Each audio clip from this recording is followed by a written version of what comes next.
I'm Caitlin and welcome to the Lit Review. Today we are doing the announcement for June's Book Covered Book Club, and this month's theme is all yellow, bright yellow to be exact. If this is your first time with me here at the Book Covered Book Club, this is a book club slash readathon with basically a monthly challenge that you can participate in however much you want. There is a monthly challenge, but there's no group book. It's really whatever you think best fits the prompt. I'm not here to enforce the rules. I'm just here to give you some ideas. You can participate on Twitter, Instagram, in the Discord, which is always linked down below. It's a very chill Discord. I personally check in maybe once a week, have a couple of conversations. People give really good recommendations.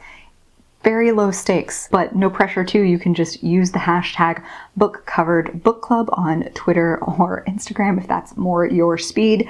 When this video releases, I will have templates in my Instagram that you can use to show off your reads for the Book Covered Book Club in your stories, and make sure to tag me in your posts and your stories. I love seeing what you do. The first 3 prompts for this book club illustrated a lot of the potential, whether that's a popular trend, a theme, a specific color, or an image. But from here on out, we're going to be pulling out of this little TBR jar here. This thing's full of prompts that I've created, and now you all have helped me add so much to this too. This month, let's see, I added 4, I think.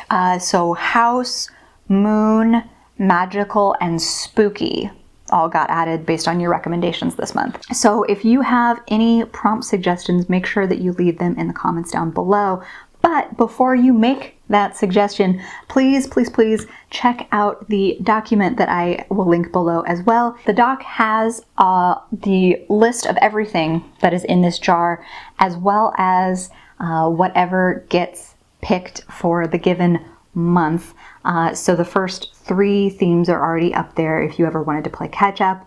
And it also lists all the days for every month's focus week. So you can read like 1 book for this book club a month and be good, and you can do it whenever you want. Or if you're the kind of person that really likes a challenge, you can participate during the focus week and try to get multiple books in during the focus week. It's totally up to you. We will actually be pulling from this at the very end of this video to figure out what's going to happen in July. But the majority of what we're here to do today is to give you recommendations for June's theme, which is bright yellow. And I wanted to select bright yellow because it's one of the Pantone colors of the year. And now that I have gone looking for it in my collection, it's everywhere. So today I'm going to take you through some books that are in my collection. You are by no means required to read any of these. These are just what I found by browsing my own shelves. So I highly encourage you to browse your own shelves, use your library, or, use this as an excuse to buy a book you've really been wanting to buy. Whatever works for you. Normally what I like to do is tell you trends I'm noticing and try to understand where I think those trends are coming from. But honestly, what I think yellow does is it grabs your attention. Like, it's a really bright, bold color, specifically the one that I'm pulling here today. It's a grabbing color, and so I see it used in one of 2 major ways. So one, I see it as the big bold font on a cover to catch your eye and draw you into the title, or I see it as the dominant color on a cover, sometimes with a specific design in mind, but sometimes it's just bright yellow because it's a really eye-catching color, especially when you look at your entire shelves, or if you're browsing a bookstore and you just see that bright yellow, you're like, what's this about? So I think that's really the core purpose of yellow in this instance. But let's go through all of these books, and then at the end I will do a bit of focus on design, highlighting a specific yellow cover that I adore and tell you a little bit about the people who helped make that cover come to life. So in no particular order, I just grabbed a bunch of things off my shelves. I do have a couple of fantasy options, the first of which is The City We Became by N.K. Jemisin, illustrating the whole font thing, and it's also on the spine. So the thing about this book club, you can really use the prompt however you see fit. Any part of the cover counts. So in this case, this is helpful because yellow is the color of the font for the title, it's on the spine, and it's on some of the blurbs on the back here. So no amount of yellow is too big or too small. You do you. And here's another heavy hitter in the fantasy space, or at least it's one that I hear about all the dang time. And that is The Priory of the Orange Tree by Samantha Shannon. So there's like some orangey tones down here too, but I think there's a lot of bright yellow up here in the cover. It's all over. It's even brighter on the back. So yeah, I think this one's an obvious win. I noticed it a little bit in my nonfiction, and it seems like kind of a bold choice for these specific nonfiction titles. The first one's maybe not the best example of that because it'll just make sense in a second. That's Schultz and Peanuts, the biography by David Michael. So this is about Charles Schultz, the creator of the comic strip Peanuts. So I've been meaning to read this, but this is like the iconic Charlie Brown yellow and stripe, so this just makes sense. But the other ones seem to be using yellow in kind of like pointed, eye-grabbing ways. So something like Sex Object, a Memoir by Jessica Valenti seems to be like really trying to grab your attention and make a statement. Same actually with Shrill, Notes from a Loud Woman by Lindy West. Predominantly you can see the yellow on the spine, but it is somewhat on the front cover as well. But I think this is another thing if you have a yellow spine, because if it just grabs your eye at the library or the bookstore or on your own shelves, it really does like draw this out in a way that maybe not even the red would compared to some of the other books on your shelves. And then this one, Lucky by Alice Sebold. This is also a memoir and a really potentially difficult read as well, but the like bright yellow seems to be like really drawing attention to itself in a way that I think ultimately suits this narrative. But those are my nonfiction options. This next category is just kind of my miscellaneous. It's like my literary fictions, my women's fiction, my mysteries, like whatever I could fit in here. So the first is the White Coat Diaries by Maddie Sinha. Again, yellow a little bit here, kind of decoratively. I'm also noticing that like this tone of teal is frequently paired with yellow. They're very complementary. It makes a lot of sense. The Royal Secret by Lucinda Riley, mostly for its yellow spine, and then her name is in yellow font as well. And then the back, very bright yellow. The font, again here, with Gingerbread by Helen Oyemi. Then this is a great example of what I meant by yellow being just like the predominant choice on the cover too. And that's Zadie Smith's Swing Time. And in comparison to some of the other yellow ones I'm showing you, this is a bit more brassy to my eye at least, but I still think it counts. And that's The Regrets by Amy Bonifants. Sometimes get the freedom to read what I want during these, but this month if you watched my Litland video, you know that I have a lot to read for my TBR game this month, so I will definitely be reading the pick that I was able to squeeze in there. And this is another example of like a more brassy kind of orangey yellow, but I still think it counts. And that's American Spy by Lauren Wilkinson. So while there isn't a group book, there's been interest in the past in what I read for these, so this is going to be my yellow pick for the month. If I can sneak something else in, I will happily do so, but this is definitely going to get read in June. This one feels a little bit more subtle, but still yellow, still bright yellow, and that's Season of Storms by Susanna Kearsley. So it's just kind of this like washed out bright yellow. Those words don't go together, but just here we are. And then here's another one where it's a little bit on the cover, but mostly the spine. And that's The Pisces by Melissa Broden. Again, this like mint or teal color with the yellow, and the spine is bright yellow as well. So there's some yellow accents on the back as well. But yeah, I keep meaning to read this. I really do. Unsurprisingly, there are a lot of romances that also use this bright yellow to catch your eye, to have like that warm, exciting feeling that I think seeing a bright yellow often is. Bright yellow to me elsewhere in life is either like warm and cozy, or it's caution tape. It's please get away from me. But either way, it's very eye-catching.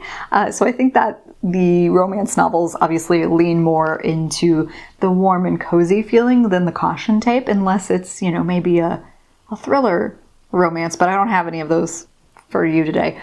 So The Bride Test by Helen Huang is a good go-to option. Lots of yellow. One of my all-time faves, another Talia Hibbert winner. That's Take a Hint, Dani Brown. And again, continuing the teal and yellow trend, even though it's a bit deeper, is The Hating Game by Sally Thorne. So her yellow dress and the font here totally counts. I wasn't kidding. It's like mint or teal. And this is the +1 by Sarah Archer. So her hair, her shoes, the spine again, bright yellow. Then I have Loathe at First Sight by Suzanne Park, very yellow cover. Meet Cute by Helena Hunting. The Unhoneymooners by Christina Lauren. And then these two are all about the dress, because I think a good historical romance often is. And that is A Duchess a Day by Charis Michaels. And The Bachelor by Sabrina Jeffries, this beautiful yellow dress. So this would be another one. If I can sneak in something else, this is a likely candidate. And last but certainly not least from my collection, I have 3 young adult titles to show off. And the first is I'll Be the One by Lila Lee. This is a new one for me, but again, just like that really bright, bold yellow, definitely caught my eye with this cover. I love this cover. And then the last 2 that I have for you today are Mary H.K. Choi picks. So the first one is Permanent Record. So the spine is bright yellow, which I think helps this gorgeous book stand out on your shelves. And then the last one I have for you today is Mary H.K. Choi's most recent release, Yolk, which is obviously very yellow, and there's like an egg reference, and egg yolks are very yellow.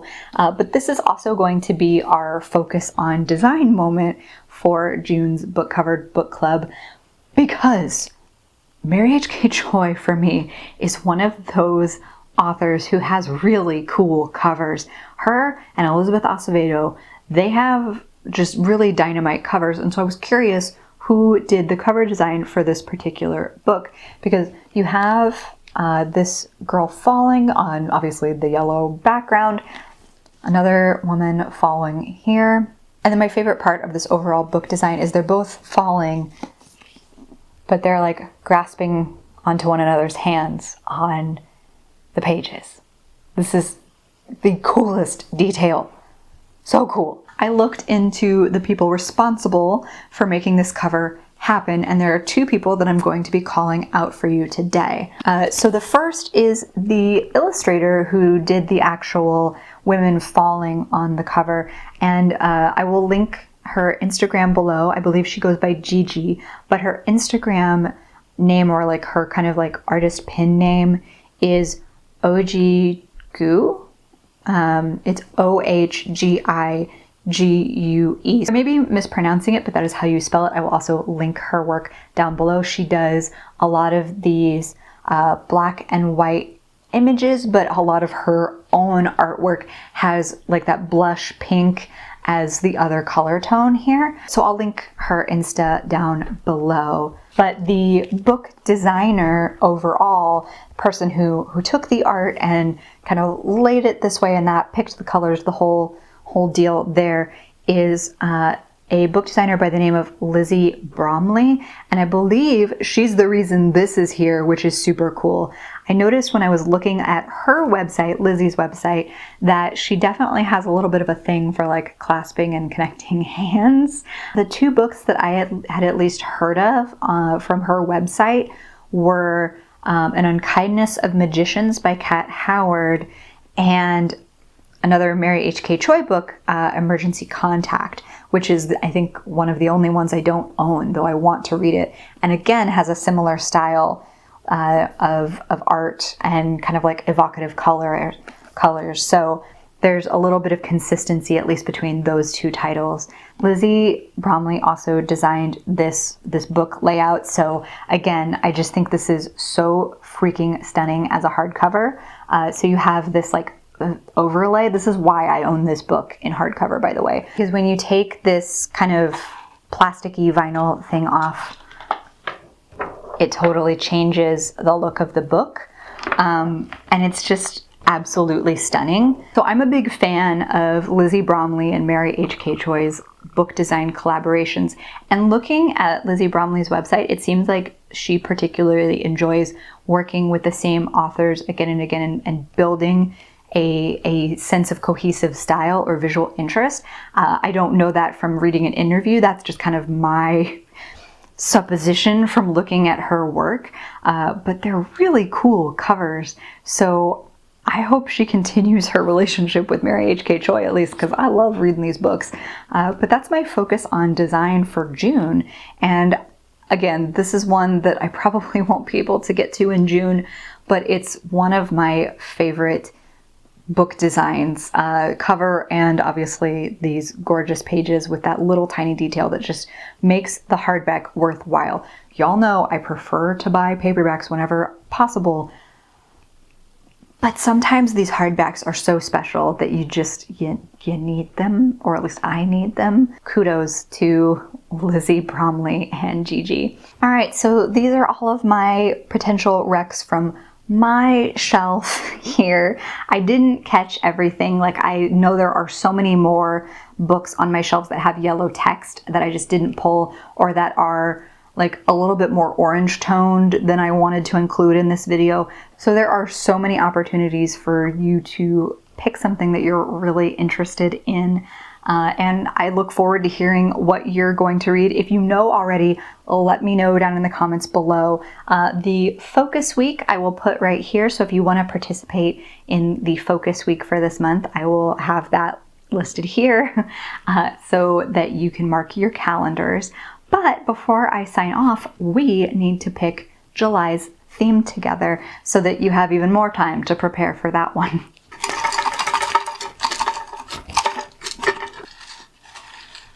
Oh my gosh. All right, we're going to be reading in July. Ooh, another color. This one says white. So white will be the prompt for July. It's going to be a blank slate. All right, so that's July's early teaser for a prompt. I'll be doing a video just like this one at the beginning of July to give you some more options if you find yourself stumped or maybe just forgot the prompt. But again, let me know if you have any other prompt ideas. All of the existing prompts are listed in the Google Doc below. I hope you're having as much fun with this book club as I am. This has been a huge success and a big bit of fun for me. So thank you all for participating and sharing your ideas and your picks month in and month out. I look forward to hearing from you every single time. So use the hashtag bookcoveredbookclub if you're a sharer on social media. You can hang out in the Discord or just hang out in the comments. That's cool too. Thank you so much for participating in whatever way feels best to you. And thank you for spending time with me. I hope you've had a fantastic reading day. Like and subscribe if you'd like to see more from me or this channel, and I'll see you in the next one.